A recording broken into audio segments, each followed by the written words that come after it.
Hey there, it's me, Melissa. I'm out here on the back porch. A bee has been chasing after me, so if he flies by and you see me wildly waving, you'll know he's back. Um, the message today, just say no.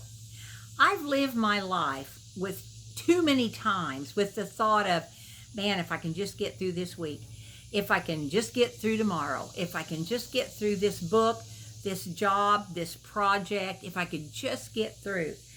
You know, the very thought of adding more of God just didn't compute. I had as much of God as I could get in, and that was kind of Sunday morning type stuff. I just didn't have time for it. I just didn't have time for God, and I made a whole grocery-sized list of reasons why I couldn't add God on. Well, God didn't want to be added on. I had to learn that the hard way. But we have hurdles in our life that the enemy puts there, and he does that to keep us off balance. You may be jumping over a hurdle of death of a loved one, financial issues, health problems. Maybe your kids' brains have fallen out, just fell right out of their head, and they're doing some of the dumbest stuff you've ever seen. Maybe you've got a cheating spouse or a boss that's less than stellar, or a church that should be there for you, but they really aren't. If you truly believe in the Lord Jesus Christ, I want you to know there's a purpose for your life. And I know you're thinking, well, if I got a purpose, God's going to have to catch me on the run because I can't slow down enough to find out what it is. Maybe you don't even have problems. Maybe you're just one of those people that's running around like a chicken with its head cut off, and you still don't have time for what you were created for. Every time you say yes to one thing, you're saying no to another. Oh, I learned that the hard way. I volunteered, sort of, to teach a class, and I think it was Jasper's school. It was a school, and I loved it. It was just a couple months, and I had a good time doing it. But saying yes to that meant that I had to say no to things that God had planned for me. I didn't know it at the time. God would have known it had I checked with him, but I didn't bother. I just took off like this wild stallion going 99 miles an hour going, yeah, I'll do that. Sure, I'll do that over there too. Oh, yeah, I can work that in. I got time between 1 a.m. and 2 a.m. I'll do that for you. I sure will. You know what my problem was? My problem was I was a people pleaser, and I didn't want anybody to be disappointed in me. Does anybody know what I'm saying? And for some reason, I thought I had to be all things to all people. Now, you know somebody that needs to hear this video. I remember one night I had a meltdown at home. I went into Jerry, and I'm just bawling, and I said, I'm just not a good wife. And he said, why would you say that? And I said, well, because if I was a good wife, I'd have meat and potatoes on the table every night and have a full meal for you, and I don't do that. And he looked at me so strange, and he goes, I'm happy with it. I'm happy with what we do. Why do you think you have to do that? I said, well, I was brought up that a good wife really does all this kind of stuff. And he goes, listen, you work, I work, we'll do what works for us. And it's okay. You know what I was doing? I was putting a burden on myself that Jerry didn't expect any different, but I put one on me. What about you? Have you put burdens on yourself that you had no business putting there, but you picked it up and put it on there anyway? Those burdens come from Satan, not God. Matthew 11:28-30 says, Then Jesus said, Come unto me, all you who labor, and all you who are weary and heavy laden, or carrying heavy burdens, and I'll give you rest.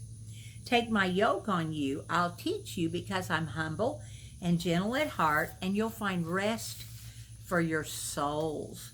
Your soul is your mind, your will, and your emotions. How many of us carry burdens that don't belong to us to start with? You know, we worry and fret over our kids, our grandkids, our spouses, our parents, the neighbor, the lady down on the corner that's walking, and she walks there every day with a dog. We're concerned about the co-workers we work with and their lives and what's happening to them. It's endless. It's endless. We angst over our shortcomings and how we didn't do everything we should have done, and that's a burden. You know what? Picking up somebody else's burden is a burden. People pleasing, it's a burden. Jesus never intended us to stretch ourselves so thin. Let me tell you what he really wants you to do. Isaiah 50 verse 4, morning by morning, he wakens me and opens my understanding to his will. Luke 5:16, but Jesus often withdrew from the wilderness for prayer. Matthew 14:23, after sending them home, he went up into the hills himself to pray. Night fell while he was there all alone. Get along with Jesus. Don't give him your laundry list of why you can't do that. Just say, God, I need to start my day with you and end my day with you. And I need you in the middle of my day too. When we put God in the center and everything else around it, your whole life will change. Whole life. It really will. You know, you don't, when I get up in the morning, in the summertime, I usually wake up and do a few exercises, and then I go out on the porch with my Bible and get a cup of tea or whatever I want. And I sit out there and I just have quiet time with him. I may read my Bible 3 chapters one day. I may read two verses the next day and just sit and ponder on that. I just like to get caught up and lost in his word. You know, there's no right or wrong. I know there's people that say, oh, you got to read 3 chapters a day. How about just reading 5 verses and really getting it in your spirit and thinking about it all day long? That's okay too. Sometimes I talk to God on the porch. Sometimes when I'm doing my morning walk, when I'm driving down the road. If it's rainy, sometimes I just pull the covers up over my head before I leave the house and pray at that time. What I'm telling you is, no matter how or when you talk to Jesus, it's vital to your success and your survival in this world. You know what happens when you do this?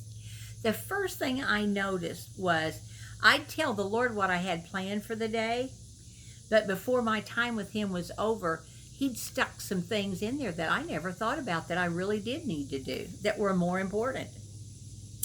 As I let him pry my fingers off my have-to list, I found out I was doing what God wanted and loving the way everything seemed to be done. Proverbs 3:5-6 says, trust in the Lord with all thy heart. Lean not unto thine own understanding.